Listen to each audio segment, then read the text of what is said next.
বলবো ভারত মাতা ভারতরত্ন ইন্দিরা গান্ধীজি 1917 সালে আজকের দিনে এই 19শে নভেম্বর জন্মগ্রহণ করেছিলেন। উনি ছিলেন একজন ভারতবর্ষের ডেভেলপমেন্টের জন্য একটা প্রতীক। এই জন্য আমি বলবো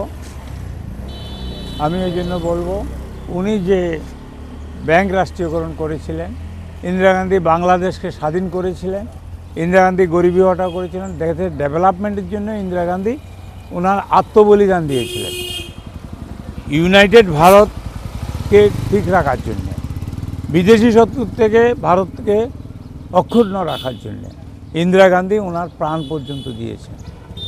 সুতরাং ইন্দিরাজিকে আমরা স্মরণ করব সারা ভারতবর্ষের সঙ্গে। আমরা এআইসির যে প্রোগ্রাম, আজকে ইন্দিরা মাতার আজকে জন্মদিন, এই জন্মদিনে আমরা ওনাকে স্মরণ করছি এবং এটা ওয়ার্শিপ হিসাবে আমরা পালন করছি। আপনি জানেন এই যে আজকে বাংলাদেশের যে অবস্থা, ইন্দিরা গান্ধী বাংলাদেশকে পূর্ব পাকিস্তানকে এটা স্বাধীন করে বাংলাদেশ করে ওটা বঙ্গবন্ধু মুজিবুর রহমানের কাছে উনি হ্যান্ড ওভার করেছিলেন। কিন্তু আজকে কেন বাংলাদেশে এত আগুন জ্বলছে, আমরা এটাই বলবো।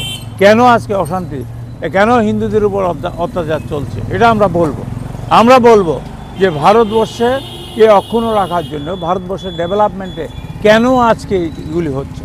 ইন্দিরা গান্ধী গরিবী হটাও উনি স্লোগান দিয়েছিলেন, এটা আজও কেন এটা সফল হচ্ছে না, কেন আজকে 2 কোটি বেকারের চাকরি হচ্ছে না, কেন আজকে 15 লাখ টাকা ঢুকছে না।